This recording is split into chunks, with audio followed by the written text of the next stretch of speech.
जयपुर से खबर आपको बता रहे हैं, सीएम भजनलाल शर्मा ने जारी किए हैं निर्देश। अतिवृष्टि प्रभावित क्षेत्रों में आज से 3 दिवसीय विशेष अभियान चलाने के निर्देश मुख्यमंत्री भजनलाल शर्मा ने दिए हैं। सभी जिलों के लिए कलेक्टर को फसल खराबे की गिरदावरी रिपोर्ट शीघ्र भिजवाने के लिए भी निर्देशित किया है मुख्यमंत्री भजनलाल शर्मा ने।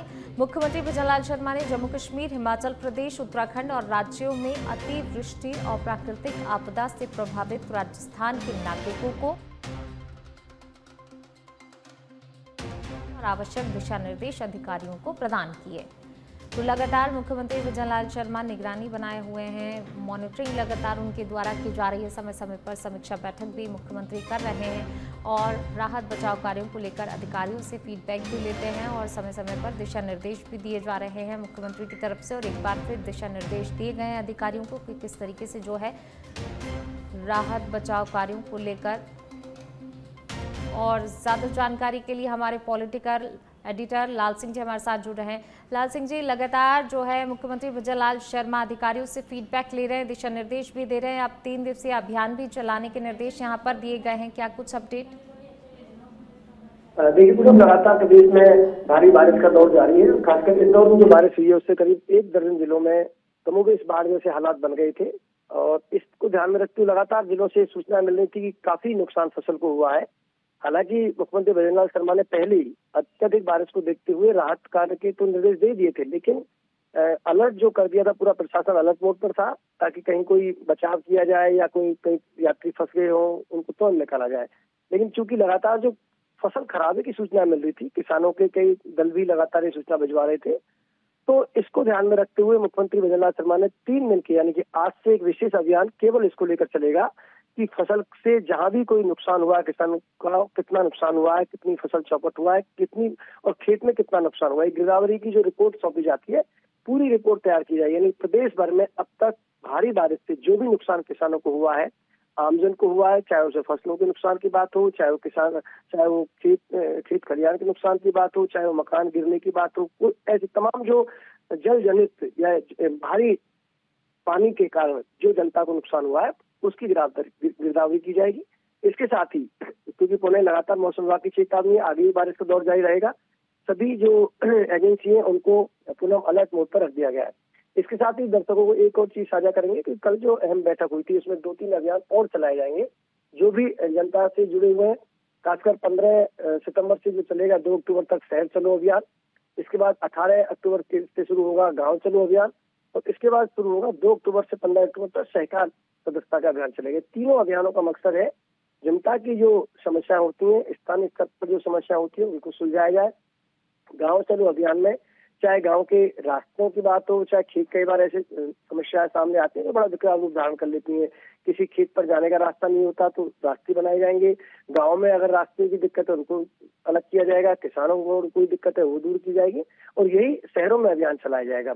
इसकी वजह चाहे पानी से जुड़ी हुई हो, बिजली से जुड़ी समस्या हो, सड़कों से जुड़ी समस्या हो, ये तमाम जो समस्याएं एक आम जनता से सीधा जिनका जुड़ाव रहता है उनको दूर करने का इस दौरान पूरा प्रयास किया जाएगा। प्रशासन का पूरा अमला साथ रहेगा और मैं कह सकता हूँ एक तरह से घर सरकार जा रही है इस माध्यम से, चाहे वो गाँव चलो अभियान हो, चाहे वो शहर चलो अभियान हो, इन माध्यमों से जा रही है सरकार, आपके घर जा रही है और पता कर रही है आपको क्या दिक्कत है और उसका मौके पर ही निस्तारण करने के प्रयास किए जाएंगे। जी मुख्यमंत्री भजनलाल शर्मा ने निर्देश दिए हैं, कलेक्टर्स को निर्देश दिए गए हैं फसल खराबे की गिरदावरी रिपोर्ट सौंपने के शीघ्र भिजवाने के। लेकिन इसके लिए क्या कोई डेडलाइन तय की गई है? क्योंकि कई बार निर्देश दे दिए जाते हैं लेकिन समय भी लग जाता है और ऐसे में जो है किसान परेशान हो रहे होते हैं, आम जनता परेशान हो रही होती है, तो इसके लिए कोई डेडलाइन भी तय की गई है क्या? 3 दिन का विशेष अभियान है और इस 3 दिन के अंतर्गत पूरी रिपोर्ट राज्य सरकार के पास पहुंचेगी और उसके बाद आम जनता के बीच बताया भी जाएगा कि पानी से कितनी फसल खराब हुई है, कितने मकान गिरे हैं या और अन्य तरह का नुकसान कितना हुआ है। इस दौरान जो जनहानि है उसका भी आंकड़ा सामने आएगा, जो जान माल का नुकसान हुआ है वो सामने आएगा, सड़कों की क्या स्थिति, तो पूरा एक गिरदावरी रिपोर्ट होती है। लेकिन खासकर ये जो निर्देश दिए गए हैं पूनम, ये दिए गए फसल खराबे के निर्देश, गिरदावरी की रिपोर्ट है फसल खराबे को लेकर बनाई जाएगी, यानी किसानों को क्या नुकसान हुआ है उसको लेकर रिपोर्ट आएगी, रिपोर्ट सार्वजनिक की जाएगी और एक तय प्रक्रिया होती है कि 15 दिन में, 20 दिन में, इस सर्वे के बाद प्रयास, सरकार का पूरा प्रयास है कि तुरंत, जैसे क्योंकि गिरदावरी रिपोर्ट का मतलब है कि जैसे रिपोर्ट पहुंचेगी सरकार तुरंत प्रभाव से आपदा राहत कोष से जो राशि होती है वो किसानों को पहुंचाई जाएगी। यानी कि इन 3 दिन के विशेष अभियान का मकसद यही है पूनम कि तुरंत प्रभाव से जो पीड़ित है उनको मदद पहुंचाई जा सके। बिल्कुल। लाल सिंह जी, आप बने रहिएगा हमारे साथ, मैं लौटूंगी आपके पास। चलिए फिलहाल बढ़ते हैं आगे, बात अगली खबर की। जयपुर से खबर, मुख्यमंत्री भजनलाल शर्मा की संवेदनशीलता, 15 सितंबर से लेकर 2 अक्टूबर तक राज्य में महाअभियान चलाया जाएगा। प्रदेश भर में शहर चलो अभियान चलाना प्रस्तावित है। हर पंचायत समिति की 2 ग्राम पंचायतों पर संचालित होगा गांव चलो अभियान। सरकारी योजनाओं के लिए आवेदन, स्वास्थ्य शिविर, विद्यालय इत्यादि के लिए मरम्मत कार्य, बीज, मिनी कीट वितरण आदि कार्य होंगे। इसके साथ ही प्रदेश भर में 2 अक्टूबर से लेकर 15 अक्टूबर तक सहकार सदस्यता अभियान भी जो है संचालित किया जाएगा। इन सभी अभियानों के लिए नोडल अधिकारी नियुक्त करने के निर्देश दे दिए गए हैं। ज्यादा बातचीत के लिए हमारे पॉलिटिकल एडिटर लाल सिंह जी हमारे साथ लगातार बने हुए हैं। लाल सिंह जी, जिस तरीके से अभियान, 2 अभियान एक के बाद एक अभियान चलाए जाएंगे, क्या कुछ उद्देश्य इन अभियानों का?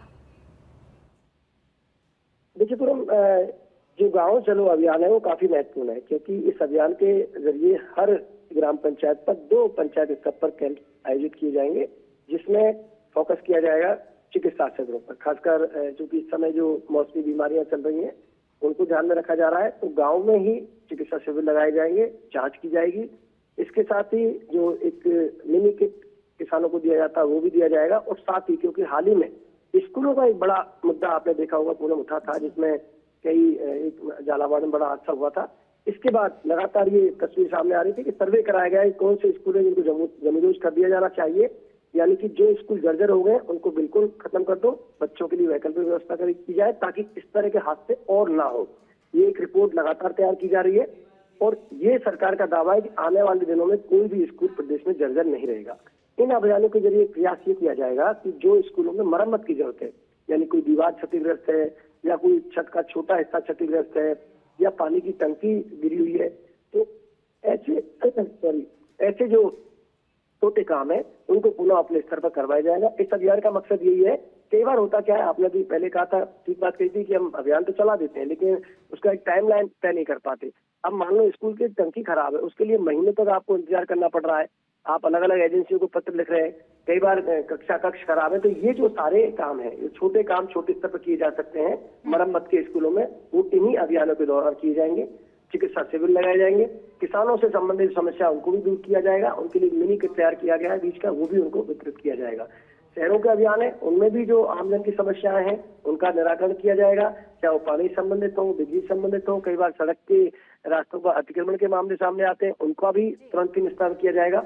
कुल मिला के इनका जो मकसद है उनमें यही है कि आमजन की वो समस्या है जो देखने में दूर बड़े स्तर पर छोटी लगती है लेकिन उस व्यक्ति के लिए बहुत अहम होती है, उसका पूरा जीवन स्तर उससे प्रभावित हो जाता है, ऐसी समस्याओं का तुरंत ही मौके पर निस्तारण करना इन शिविरों का लक्ष्य रहेगा। जी पूनम। जी, शुक्रिया आपका इस तमाम जानकारी को साझा करने के लिए।